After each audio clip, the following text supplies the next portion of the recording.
तुलसी मायके से भी गरीब परिवार से थी और उसकी शादी भी गरीब परिवार में ही हुई थी। लेकिन तुलसी को इस बात का कोई अफसोस नहीं था, क्योंकि वो अपने ससुराल वालों के साथ बहुत खुश थी।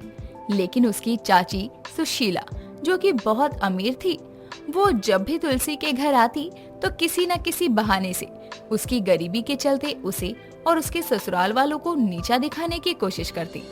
एक दिन तुलसी अपने सभी घर वालों के साथ हॉल में बैठकर खाना खा रही थी।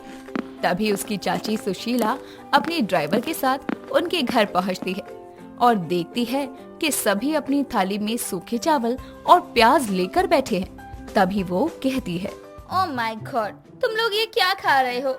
इस तरह का खाना तो हमारे घर के नौकर भी नहीं खाते। तुम लोग कैसे खा रहे हो?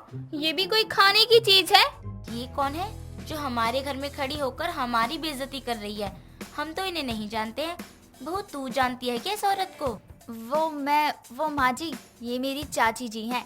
हमारी शादी के समय ये शहर में नहीं थी, शायद इसलिए आज हमसे मिलने आई हैं। लेकिन बहू, ये तो मुझे बहुत घमंडी लग रही है। इसको किस बात का इतना घमंड है? और किस बात का घमंड होगा माँ जी, पैसों को छोड़कर। मेरी चाची जी बहुत पैसे वाली हैं, बहुत अमीर हैं, लेकिन साथ में घमंडी भी हैं। इसलिए माँ और पिताजी ने इन्हें मेरी शादी में नहीं बुलाया था। सभी लोग सुशीला को देखकर आपस में बातें करने लगते हैं। कोई भी उसकी बातों का जवाब नहीं देता, जिस पर सुशीला को बहुत गुस्सा आता है और वो चिल्लाते हुए तुलसी से कहती है, तुलसी, ये क्या हो रहा है? कोई मेरी बात का जवाब क्यों नहीं दे रहा यहाँ? सभी आपस में बात करने में लगे हुए हैं, जैसे किसी को मैं दिखाई ही नहीं दे रही हूँ। लगता है मेरा यहाँ आना तुझे और तेरे ससुराल वालों को अच्छा नहीं लगा। नहीं चाची जी, ऐसी कोई बात नहीं है। वो क्या है ना कि मेरे ससुराल वाले आपको जानते नहीं हैं और मैं भी अचानक से आपको यहाँ देखकर थोड़ा चौंक गई थी। और कोई बात नहीं है, आप अंदर आइए ना। कोई बात नहीं, मैं तो बस यहाँ तुमसे और तुम्हारे ससुराल वालों से मिलने आई थी। लेकिन यहाँ तुम्हें और तुम्हारे ससुराल वालों के साथ सूखे चावल और प्याज खाते देखकर मुझे इतना तो पता चल गया कि तुम्हारा सिर्फ घर बदला है, हालात नहीं। शादी से पहले भी तेरी हालत गरीबों वाली थी, शादी के बाद भी तेरा यही हाल है। पर तू चिंता मत कर, मैं हूँ ना। सुशीला इतना कहकर अपने ड्राइवर को गाड़ी में रखी फलों की टोकरी लाने को कहती है, जिसे सुनकर ड्राइवर भागते हुए गाड़ी के पास जाता है और उसमें से फलों से भरी टोकरी को लेकर घर के अंदर आता है। तभी सुशीला फलों की टोकरी को उसकी सास गायत्री के हाथों में रखते हुए कहती है, मेरा नाम सुशीला है और मैं आपकी गरीब बहू की अमीर चाची हूँ। मेरे पास पैसों की कोई कमी नहीं है। मेरे होते हुए आपको ये सूखे चावल और प्याज खाने की जरूरत नहीं है। अच्छा, अब मैं चलती हूँ, मुझे यहाँ बहुत घुटन हो रही है। सुशीला इतना कहकर वहाँ से चली जाती है और अपने ससुराल वालों की इंसल्ट होती देखकर तुलसी को बिल्कुल भी अच्छा नहीं लगता। समय बीतता है। तभी एक दिन तुलसी अपनी सास के पैर दबा रही थी। तभी वो देखती है कि कुछ लोग उसके घर में फर्नीचर का सामान जैसे डाइनिंग टेबल, बेड, पंखा लेकर उसके घर आते हैं। तभी उसका पति पुनीत भी अपने ऑफिस से घर पहुंचता है और अपने घर में इतना सामान आते देखकर उन लोगों से कहता है, अरे ये सब क्या हो रहा है? इतना सारा सामान किसने मंगवाया है? देखिए भाई साहब, आप ये सारा सामान गलत घर में लेकर आ गए हैं। हमारी हैसियत नहीं है इतना सारा सामान मंगवाने की। आप इसे वापस ले जाइए।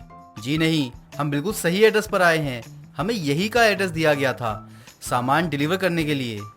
ये क्या मजाक है? जब हमने बोला कि हमारे पास इतने पैसे ही नहीं हैं कि हम ये सामान खरीद सके, तो फिर आपको समझ में नहीं आ रहा? आपको इस सामान की कोई पेमेंट करने की जरूरत नहीं है, सारी पेमेंट तो हो चुकी है। क्या? किसने किया पेमेंट? हाँ बताइए ना भैया, किसने करी पेमेंट इन सारे सामानों की? तुलसी और पुनीत उस आदमी से बहस कर रहे थे। तभी उसकी चाची सुशीला वहाँ आती है और हंसते हुए कहती है, इन सभी सामान की पेमेंट मैंने करी है। वो क्या है ना कि उस दिन तुझे जमीन पर बैठे देख मुझे बिल्कुल भी अच्छा नहीं लगा, इसलिए मैंने ये तेरे लिए किया। माना ये तेरा ससुराल है, लेकिन मैं तेरी अमीर चाची हूँ, तो तेरे लिए इतना तो कर ही सकती हूँ।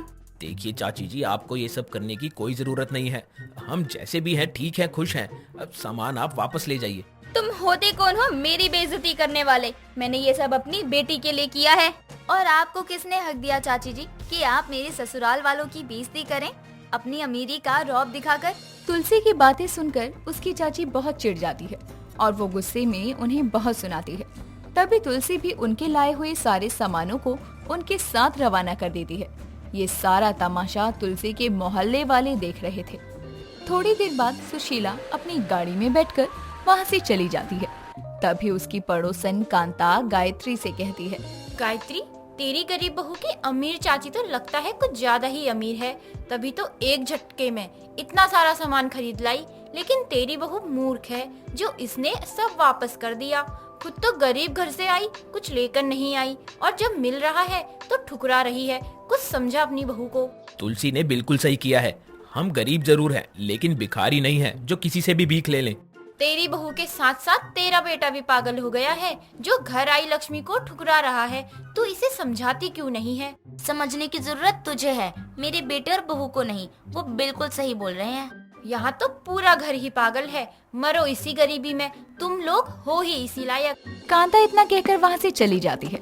समय बीतता है, लेकिन तुलसी की अमीर चाची उसे उसकी गरीबी के चलते नीचा दिखाने का कोई मौका नहीं छोड़ती थी। ऐसे ही एक दिन सुशीला गेस्ट के तौर पर कंपनी के उद्घाटन समारोह में जाती है, जहां वो पुनीत को ड्राइवर के कपड़ों में दिखती है, जिसे देखकर वो कंपनी के मालिक से कहती है, शर्मा जी, ये ड्राइवर के कपड़ों में जो आदमी खड़ा है ये आपका ड्राइवर है क्या? जी हाँ मैडम, ये मेरा ड्राइवर है। क्या हुआ, आप इसे जानती हैं क्या? हाँ, वो क्या है ना कि इत्तेफाक से ये मेरी बेटी का पति है, लेकिन ये आदमी ठीक नहीं है। एक नंबर का घमंडी और सरफिरा इंसान है। मैं तो कहती हूँ आप इसे अभी नौकरी से निकाल दीजिए। आप ये क्या कर रही हैं? इस तरह से तो मेरी नौकरी चली जाएगी। मैं तो अपना घर भी नहीं चला पाऊंगा। तुमने अपने परिवार से मुझे बेइज्जत करके निकाला था ना, अब इसका बदला मैं तुम्हारी नौकरी छीन कर लूंगी। अब दिखाती हूँ मैं तुम्हें अमीर होने की ताकत। देखिए शर्मा जी, अगर आप चाहते हैं कि मैं आपकी कंपनी का उद्घाटन करूं, तो आपको इसे नौकरी से निकालना होगा, वरना मैं जा रही हूं। अरे नहीं नहीं मैडम, ऐसा मत कहिए। मैं अभी से नौकरी से निकाल देता हूँ।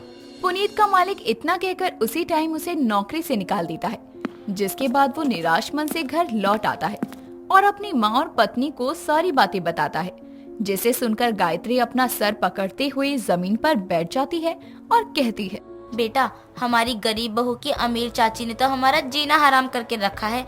अभी तक तो अमीरी का रौब झाड़ती थी, लेकिन अब तो मेरे बेटे की नौकरी भी छीन ली। अब घर कैसे चलेगा?